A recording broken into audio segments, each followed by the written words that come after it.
Joining us now via Zoom, we're privileged to have him with us on Headstart this morning. We have Senate Pro Tempore Senator Ralph Recto. Well, sir, I want to thank you first of all for just saying yes to Headstart this morning. Thank you so much, Senator. Thank you. Thank you for having me. It's been a long time. It's your first time, actually, sir. It's not a long time. It's your first time. A long time ago. All right. Let's start with this. Can Metro Manila, frankly speaking, afford to extend on MECQ? And if we extend, Senator, what will it cost us? Well, I leave that to the health experts to determine, because we don't have, we in the Senate, we don't have that data every day, right? So we wouldn't know. No? So we leave that to the health experts to determine, and I think the President will make an announcement today or tomorrow. All right. Now, in an interview... But clearly, we will not be able to open the economy, incidentally, Karen, no? We will not be able to open the economy unless we are able to provide confidence to consumers, investors, to our workers, to the general public. And that means getting ahead of the curve of the virus. Diba? Okay. Now, in an interview over the weekend, you said that government should pour out all its resources in the war against COVID para mabuksan na ang ating ekonomiya. I know that you have a BICAM at 10 o'clock this morning when it comes to Bayanihan 2, and the health department actually wants 10 billion to be allocated to PhilHealth for testing again. I've been questioning that. I support testing, no, and I think we should do more. I think we should still increase our capacity to test, more so today that the DOLE issued a memorandum circular to test all workers, right? Okay, having said that, I'm surprised why there are those in the executive requesting Congress that additional taxpayers' money, in this case 10 billion, be given to PhilHealth, when we all know that PhilHealth has at least 110 billion in reserves and a little less than 200 billion in investments. So that surprises me. And we will take that up this afternoon. But more important, or this morning in the PICAM, but more important, we're talking of 140 to 162 billion in Bayanihan. Yeah. How much are we going to spend for health? Now, let me give you a very brief breakdown, Karen. No? One, I think we have to increase the number of our frontliners, no? Our health workers. No? Hire more. Okay? May gera tayo. We're going to war. No? We've been at it for 5 months now. So hire as many as we can, pay them properly, pay them well, make sure we protect them properly, give them the tools to protect themselves, like the PPEs, okay? And ensure that we are able to test as many as possible, trace as well, and ensure that we have the critical care facilities, the treatment for those who will get infected by the virus will need some treatment as well. So, magkano kaya gagastusin natin dyan? Di ba? Palagay ko, baka kulang what is allocated right now in Bayanihan. So it begins with that. You won't be able to open the economy. You won't provide any confidence if we cannot defeat the virus even before a vaccine comes along. Just like many other countries in the region. They're successful in opening up their economy because they're able to beat the virus even without a vaccine. Okay, but then do you know how the DOH actually spent? I mean, in Bayanihan 1, there was, I think, 375 billion allotted, of which 75 billion was given to the health department. Am I correct there, Senator? And have they actually... More or less. Have they detailed already or given you the accounting of how much they've spent and where and what? I will receive that report later on as part of my research for the BICAM at 10 a.m. this morning. No? So I'll put 4 boxes, Karen. No? One is how much are we spending on health? Okay. The second is relief to families, especially those na nawalan ng trabaho. And that is good for the economy because 70% of our economy is consumption-driven. Okay. So it's important also to give relief to families so that they can consume. Okay. Third, assistance to businesses, whether through loans or to subsidies. Okay? And the fourth box is investing in the future. Okay. Okay, so that's how I look at it. Bayanihan 1 and Bayanihan 2.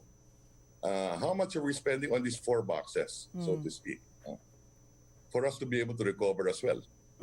But these 4 boxes, 160 million won't be enough for these 4 boxes. Clearly. Is that correct? That is correct.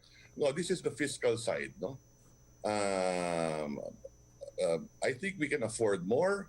Of course, the Secretary of Finance is a little conservative, and I don't blame him. And it's good to have someone conservative also in the finance department. So, but and of course, you do have monetary policy.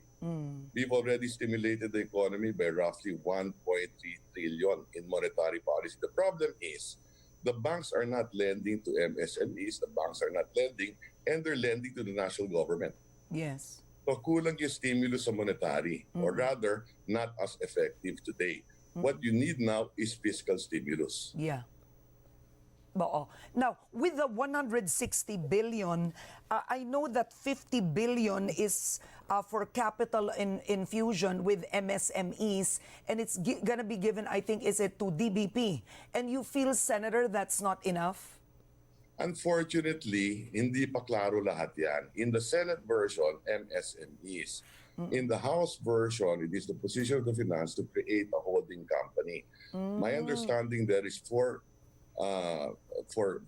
companies that have solvency issues. Okay? So mahaba pang debate dyan, Karen. Mamaya pag-uusapan natin yan. Ano? Probably it'll take us maybe a week to decide on this matter. No? There are too many things in the Bayanihan 2 bill. No?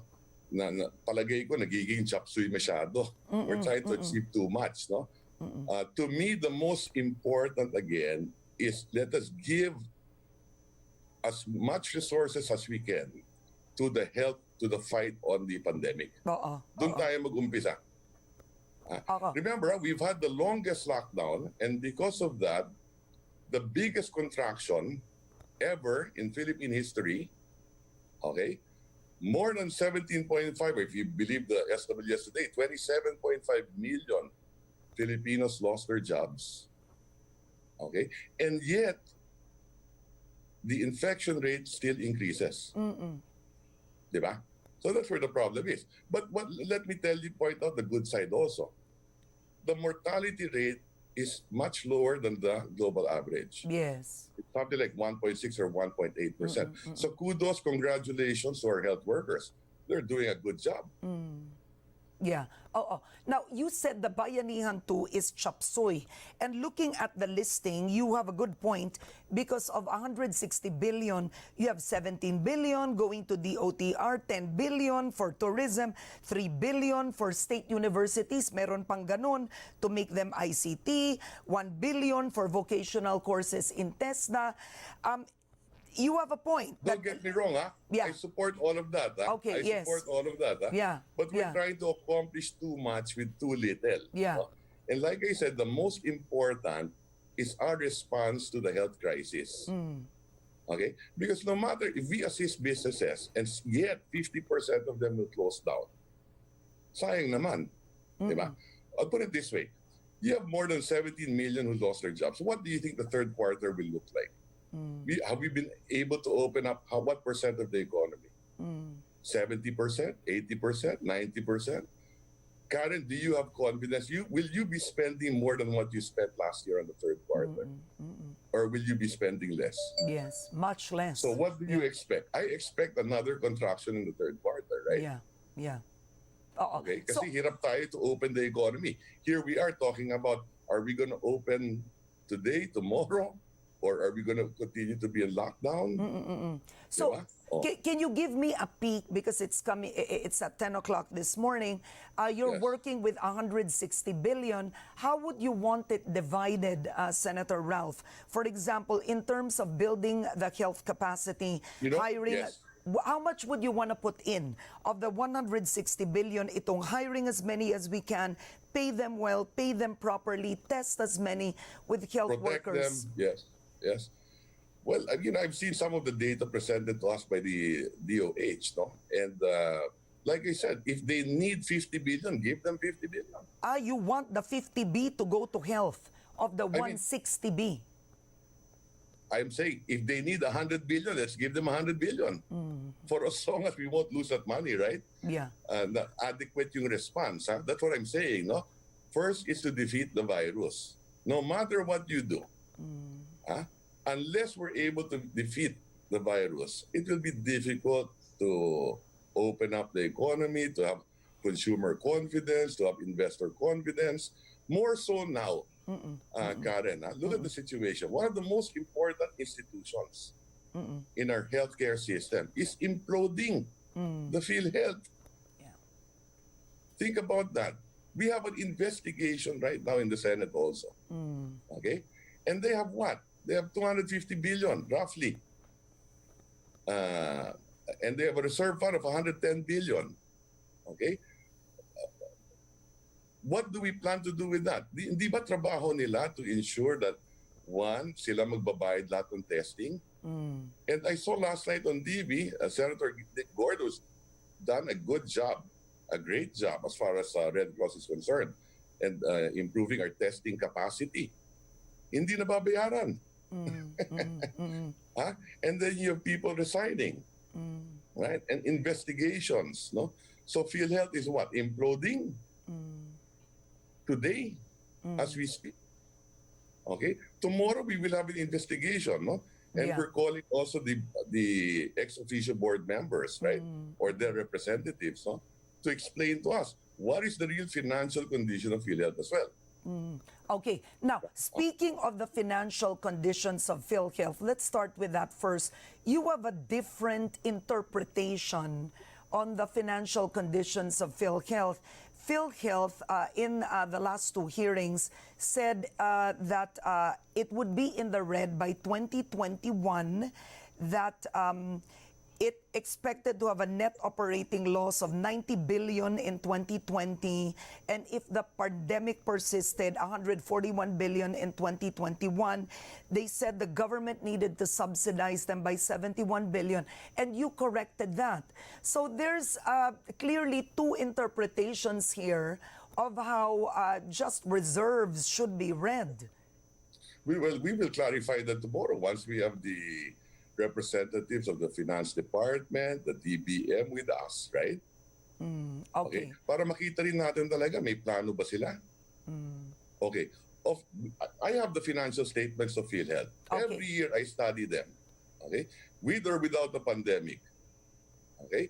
And this year I've seen it as of March. They're supposed to submit to my office before tomorrow, June 30. Yeah. Okay? Now, having said that, timely naman, we ask that we invite the ex officio board members to the Senate para malaman natin straight from them. Okay? What is the status of the financial condition of PhilHealth, right? Okay, number one. Number two, how do we intend to spend that money in this pandemic? Okay? So how much do we expect to test? Okay, what percent of our population will we test? How much does it cost per test? Then malalaman mo how much you will spend. Right? Okay. What about projections from our epidemiologists? How many will get infected? How many will need treatment? How many will need isolation? How much do we pay for each? Diba? No one has presented that to us yet. Not even in Bayanihan too. Right? So let's put everything together. Let's understand what our response is. Okay? And determine magkano pa ang kulang nila, so that we can put the resources in Bayanihan to help to defeat the pandemic once and for all. It's cheaper to do it this way, spend as much on it right now and finish the problem, than dilly-dally and wait till next year. Talaga mababangkorote ang gobyerno, not only the government, the private sector and households as well, di ba? Unless we put this behind us. Okay. Now, the big problem you have, Senator Ralph, the bigger problem is, frankly, who's the head of PhilHealth? You have Ricardo Morales, who is attending your hearing probably online, but he's taken an official leave starting today. You have 6 more, I think, of the VPs who have taken a leave, and the DOJ has welcomed that. You have 2 of his SVPs or heads who have also excused themselves for health reasons. So Very good technically, yeah, PhilHealth is headless. It's headless. So all my your point is this. questions are legitimate, but who's in charge? Who's in Okay. charge, sir? So since we started the investigation and hearings in the Senate, nag-special board meeting na ba? Ha? What about the big brothers in the cabinet? Nag-special board meeting na ba? Are they addressing the issue already? Ha? Who are they gonna appoint temporarily? Maganda Right? yan. Tanong ko lang, Of sir. course. Oo. Alanganin naman, di nila pinag-iisipan yan. Yan. Talaga pinababayaan nila puputok yung PhilHealth.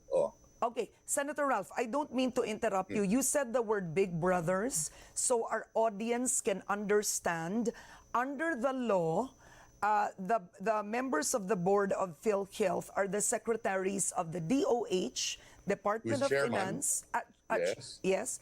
Am I right? DBM, DOLE, DSWD. That's under Correct. the law. What are their responsibilities in a crisis like this, Senator Ralph? Well, unang-una, there are 13 members of the board. No? All the stakeholders are represented there. Okay? The board does policy. Okay? They even have committees.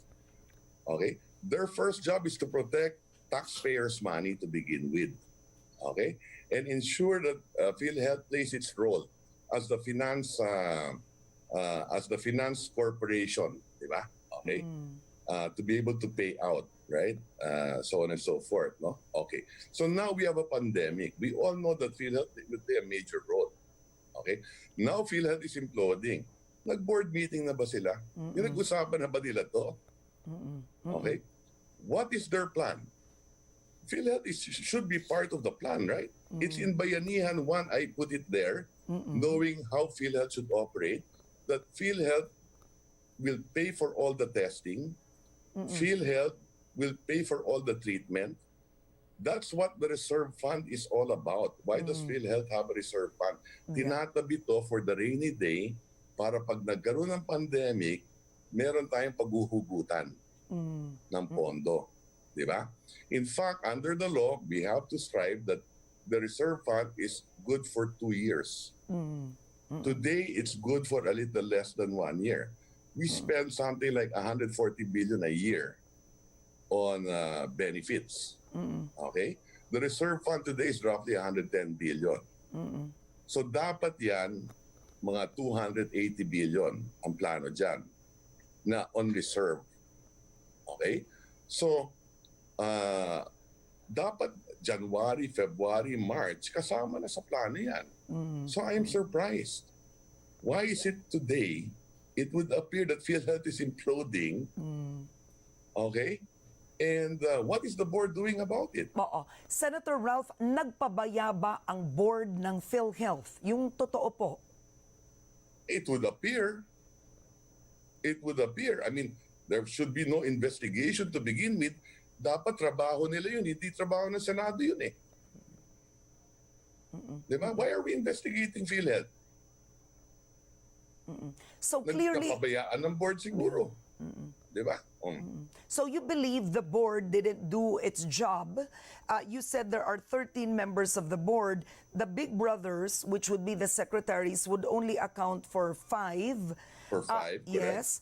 Did we follow, or did the government follow the law? Was the law followed in appointing the other board members? You know, I'm not too sure about that. Okay, but we put in the law criterias, guidelines that you have to be understand public health, Yes. finance, management, so on and so forth, di ba? To be Yeah. able to sit in the board, may expert panel pa yan eh, Yes. di ba? Oh, and then all stakeholders are the representatives of the hospital, local government, health practitioners, so on and so forth. Di ba? Oh. Yeah. Plus, the most important there are the 5 ex officio members. Right? Oh. You have the top brass there. You have the finance department. You have the DBM there. You have the Department of Labor. Why? Kasi kinakaltasan ang sweldo ng manggagawa. We even increase premium contributions. Di ba? And that's why they're members. Now, the DSWD, who are they representing? Yung hindi, yung tawag dito, indirect member. Yung walang binabayad. Oo. Yung subsidy na binibigay ng sin taxes, Yeah. PAGCOR, But does this PTSO. mean, Yes. Senator Ralph, that we'll be seeing, for example, Finance Secretary Sonny Dominguez in the Senate? We'll be seeing Secretary Bello, that the Senate will be calling him. Tatawagin ba lahat ng secretaries, sir, of these agencies? You know, I'm sure that they're all very busy as well. No? It could be their representatives who sit in the board for them. Now, what have they done? Their representatives. You know, in the future, mas mabuti na that the secretaries themselves sit instead of their representatives, especially in PhilHealth. You know, there are 6 GFIs, okay, that are very important. Of course, you have the Land Bank, the DBP, the GSIS, the SSS, the Pag-ibig, and PhilHealth. Yan yung 6 na pinakamalaki. Okay, so dapat binibigyan ng pansin yan. More so PhilHealth, more so in this pandemic today. Okay. Dapat nakatutok dyan. Now, is this effective, Senator? Should the law be changed? Because what if, for example, you have Secretary Dominguez who's now problematizing about the economy? Can someone like him actually even check PhilHealth? How would you do it for it to be effective then? Like I said, they have representatives in the board. But those representatives should be reporting to them. Remember, when we crafted the law, we asked them, and they agreed, and they said, yes, it's good for us to be in the board. Remember, we just passed this law in 2018. Yeah. Okay, we had 2 years debating it. In fact, frankly speaking, I've been debating this for the last 10 years. Universal healthcare, right? So finally, we've got that done. Okay, we changed the composition of the board. We put criteria, standards in selecting people. We increased penalties for fraud like this. So, pataas na yung mga penalty ngayon, unlike before. So we tried to address all these issues that were, you know, na alam na natin nangyayari sa PhilHealth nung araw pa. More increased contributions. Kaya lalo mo dapat bantayan yan. You know, kung hindi umabot yung pandemic, palaki ng pera ng PhilHealth din. Okay. Diba? All right. Health Secretary Francisco Duque will be attending tomorrow's hearing. He's been silent the last few days. What is his accountability in all this? Well, he's chairman of the board. You know, the health sector for 2020 would roughly have about 250 billion or up to 350 billion, including the reserve fund, the biggest of which is PhilHealth. The DOH would have roughly another 100 billion in its budget. Okay? And then you have 150 with PhilHealth. Of course, may another 100 billion na nakatabi sa reserve fund. No? Na ngayon pwede nang gastos yun dahil may pandemic nga. Di ba? So that's how huge PhilHealth is. It increases your demand side. When we have a health insurance, you're increasing the demand for health services. Okay? The DOH job naman, partially the department itself, is to increase the supply side. No? Sila yung may hawak ng mga public hospitals. No? Of course, you have the private sector in cooperation with the private sector, right? Okay, so trabaho ni Secretary Duque is to take a look at it holistically. No? And he's chairman of the board of PhilHealth. Now, they might view this, because you're chairman of the board, as a more of a symbolic position, because there's a president and CEO that goes after day-to-day affairs. The chairman of the board, kumbaga sa Senado, parang Senate President yan. Parang speaker yan in the board. You're given, what you say is given weight. You're the secretary of the DOH. And that's why you're the chairman of PhilHealth. So it must be in line with your health programs, what PhilHealth will be doing. Right? Okay? So that's the role of the secretary in the board. Okay? And then, of course, you have the finance there to ensure that the financial condition of PhilHealth is okay. The Department of Budget and Management is there to review the operational budget of PhilHealth. Right? In fact, PhilHealth submits that to the DBM. So you feel essentially, I mean, you're the first one who's really brought up the big brothers. You feel the board really didn't do its job, or they weren't a working board, so to speak? Well, like I said, in the first place, hindi na dapat umabot sa Senado yan. Kung ginagawa nila yung trabaho nila, may corruption in the agency or inefficiency or whatever it is, trabaho ng board yan. Okay. My next question is, of course, Ricardo Morales goes on leave this week. The PhilHealth Workers Union has called on the president to appoint a caretaker. And they've said not Execom and not Secretary Duque as well. Should the president already look for a permanent replacement for PhilHealth? Who will be advising the president? Isn't it the board again? That's under the law. It's the board that recommends to the president. Okay? So, that's what I'm saying. In the last 2 weeks, nag-board meeting na ba sila? Oo. Yeah. Di ba? Oh. More so now that you have all this news coming out. Here we are talking about Bayanihan 2. What is Bayanihan 2 all about? Government's response to the pandemic. What is the role of PhilHealth in government response? It plays a big role, right? A huge role. From paying testing centers and treating the hospital. Diba? Oh. Okay. Now, under the Universal Health Care Act, there are specific qualifications to become president and CEO of PhilHealth. Does Ricardo Morales actually fit the qualifications, Senator? I don't know. We should ask the board. Okay. Because it's the board who should recommend to the president. It's also in the law.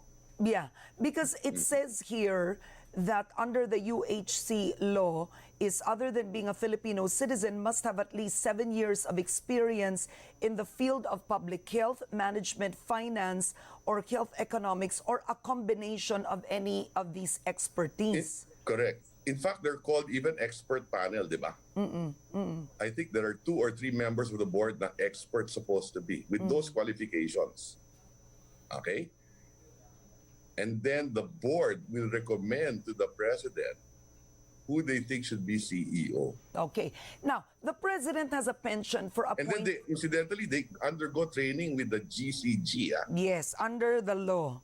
But I don't... Under the law. The question is if they... You can be dismissed Yes. pag hindi ka nag-undergo ng training. Yeah. Ito yung parang, please go ahead, yes. No, you're right. Undergo training in healthcare financing, health systems. Actually, it's a lot of training under the law. So the president has a penchant for appointing military men in certain positions. And I wanted to ask you your thoughts. Will a military man be perfect for PhilHealth? You have Senator Miguel Zubiri said, with all due respect, I don't think so. It's time to appoint a corporate person, a finance guy in PhilHealth. He even suggested Carl Chua. What are your thoughts? Well, for as long as they follow the law. Okay. Diba? Regardless whether you're military or not, for as long as you possess those qualifications, that's fine with me. Okay. But I understand that, that people are questioning because, of course, the president has this penchant of appointing military people. No? I hope all of them are qualified. But I will not discriminate against military personnel. Right? Okay. And that's why, yes, please proceed. Sige. No, go ahead, Senator, please. You were gonna continue. No, and that's why marami tayong check and balance na linagay sa batas. Like I said, you have the 5 big brothers there. You have 13 board members. You have representative of the employers group also because the employer pays a contribution to PhilHealth to ensure that his employees have health coverage. Di ba? May matching between the employee, the employer. So they sit in the board also. So sila din, ano naman yung papel nila dyan? Oo. Tanong ko lang, Senator, based on what you've heard in the last 2 hearings, do you believe the allegation of the 2 whistleblowers that Ricardo Morales is now the head of the mafia in PhilHealth? Do you believe that? I don't know. I will reserve my judgment after all the hearings. To me, what's important now, to me personally, is how do we defeat the pandemic? What is the role of PhilHealth here? Nandiyan ba yung 250 billion? Okay? O accounting lang ba yan? Alamin natin ng tama. Okay? To me, that's the most important. Of course, the corruption allegations are very important, and we're looking at that, right? But in the bigger scheme of things for today, okay, how do we defeat the virus? What needs to be done with PhilHealth at the moment? I'd like to look at that. Okay. I'd like to worry about that. I'd like to solve that problem too. Or assist in solving the problem. Yeah. You said earlier that you do want PhilHealth to answer on how much will we spend, how much will we test. Is it time to remove the internal reimbursement mechanism in PhilHealth? The intention of that was actually to support COVID hospitals, but you've discovered that it was actually supporting more dialysis clinics instead of COVID hospitals. Dapat na bang tanggalin itong IRM sa PhilHealth, Senator? Ang pagkaalam ko ngayon, tinanggal nila for review, which is, I think is correct. Okay, but having said that, as a policy, do I agree about the RIM in cases like this? Yes, I do. Okay. We're at war. Nasa gera tayo. And you're providing logistics or resources to the front line. So what's wrong with that? My problem is the corruption o yung palakasan. Diba? Or maybe the inefficiencies. Okay? But providing resources to the front line in this war on the virus, palagay ko okay lang naman yon. Okay. Ang naging problema yung palakasan at yung may rebate na sinasabi nila. That's where the problem is. Yeah. But how would you change? Halimbawa, yung giving PGH, how can that be wrong? Yeah. Yung giving that hospital in Davao, how can that be wrong? I know naman that those hospitals are run very well. From what I hear, from what I know. Yeah. In fact, they're models. Yung pagbigay sa dialysis center, kung totoo yung dialysis center, I don't have a problem with that. Kung fake yun, who's cornering the contracts there, na may rebate, mali yun. Yeah. Diba? But you've also exposed that you have mayors, hospitals in the local government level that are complaining that PhilHealth hasn't reimbursed even 10%. Correct. Of the 1.8 million tests that have been done. With or without the pandemic, when Vilma was governor of Batangas for 9 years, we have 12 district hospitals, and we noticed hindi na babayaran yung mga public hospital. Masyado mabagal. Kasi apparently, hindi sila kumikita. Yung kalokohan dyan, hindi sila kumikita pag binabayaran nila. Walang rebate. So way back then, I've seen already these problems. And that's why we tried to correct them. Okay. Including putting these members in the board para bantayan. Diba? And then bago pa yung batas, universal healthcare law. Now, one of the solutions you suggested is for COA to deploy more auditors. You've discovered there are only 16 COA auditors in PhilHealth. How many auditors do you believe would PhilHealth need? You know, I'm not in the management, I'm not in the board, I will not know, but one thing for sure, you will need more auditors. Okay. Double, triple. Well, anyway, COA has 5,700 plantilla positions vacant. Vacant. Okay? So, I'm sure we can hire more and provide more auditors to PhilHealth, right? And have a resident ombudsman of some sort, right? Those are other things. So, you know, another thing, they keep on talking about IT. Yeah. Itong RITM, simple lang. Ilagay nila sa website nila. RIM. Ilagay nila sa website nila all the releases. Okay. Para transparent. Okay, so wag muna IT. Ilagay muna sa website lahat ng releases. Ilagay mo. Ganun kasimple. Walang gastos yun, ha? Para mabandayan. Oh, Okay, because everyone can see. Oh, but Morales said it would, even Superman cannot solve the corruption in PhilHealth. Di kaya ni Superman. I don't know. I mean, it's like saying one person, it's so systemic. I guess that's what he's saying, no? It's like customs, that it's so systemic, it's so ingrained that whoever you appoint You know, won't over be the years, able I to think solve it. Customs is doing a better job over the years. Then We're PhilHealth. improving. Yes. I mean, if we could, well, I'm sure may problema pa rin sa customs at sa BIR. Pero having said that, I think they've improved. Diba? So if we can do it in customs and BIR, we should be able to do it in PhilHealth. So I'm curious, how would you revamp? You know, Senate President Tito Soto said it's time to revamp PhilHealth. And if this were a private company, you know, owners would know how to revamp something to mitigate losses. But how Correct. would you revamp PhilHealth, Senator Ralph? Well, right now, marami nang I don't know if they're resigning or they're taking a leave of absence, but I think the board should be. Should You step cannot up. allow this to, you cannot allow this to happen now that we're in the middle of the fight against the virus. PhilHealth will play a major role. Okay? So what do we expect? In a week or two, dapat may, or in the next few days, let them make announcements. Kung sino ang caretaker, sino magpapatakbo ng PhilHealth, so on and so forth. Mababayaran na ba halimbawa ang Red Cross, yung mga testing centers? Oh, nababayaran ba yung mga hospitals in the front line for COVID? How much of the budget are we allocating for that? How can we finalize Bayanihan too if we don't know any of this? Diba? Oh. Oo. Okay. So one, you are clearly asking the board to step up, and you'll be seeing Finance Secretary Sunny Dominguez at 10 o'clock this morning. Am I right? That's possible. That's possible. Like I said, it could be the representatives because Yeah. I know that they do not sit. They have representatives sitting in the board for them. Yeah. Okay? So, since sila yung may alam, tanungin natin sila. What do they know?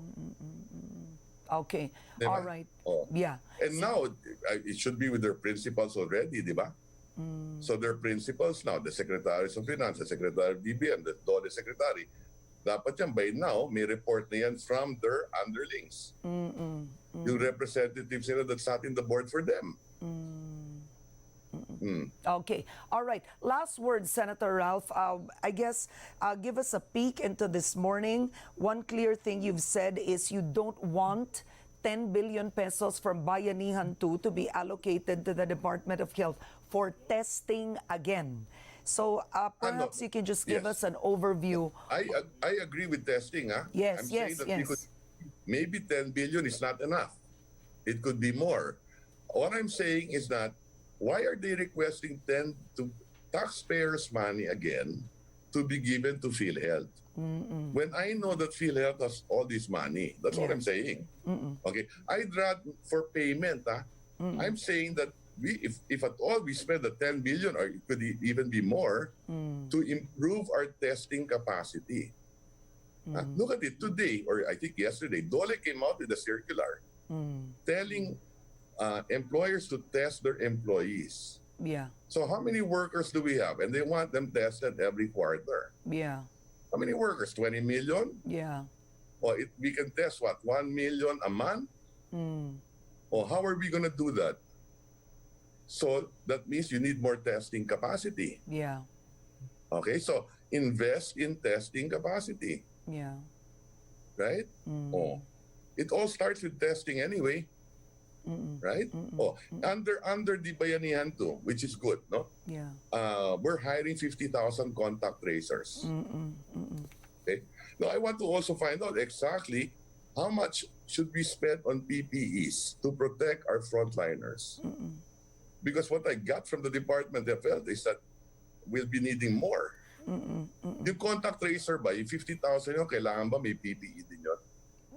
Well, not necessarily, because ideally they're either home or in a Correct, private correct. setting. I'm just, yeah. Pero a few of them will probably be visiting the households, right? yeah. Ba siguro naka-PPE din yun. Yun na sa computer, hindi. Di ba? But the idea is to protect all our frontline. How much are we paying now? Yeah. Our frontliners, the health workers. Shouldn't we be hiring more? Yeah. All of that, no? Anything. What about treatment? Sapat ba yung gamot sa mga hospital natin to treat patients? Do we have the hospital beds? Okay? Lalaki pa ba yung numerong ito, di ba? Let's plan for that. In fact, that's what the lockdown is all about. The lockdown is all about preparing your capacity. And have we done that? Tanong ko lang as a closing, did we do that in the last 2 weeks of MECQ? I'm not sure. I don't know. I'm sure we did something. I don't know if it's adequate, right? One thing I noticed, every day tumatas ang 3, 4, 5, 6,000. Although I was surprised yesterday, there seemed to be a mass healing. Mass healing, 40,000 recovered in one day. Okay. All right. Well, on that note, Senator Ralph Recto, I want to thank you for your time this morning.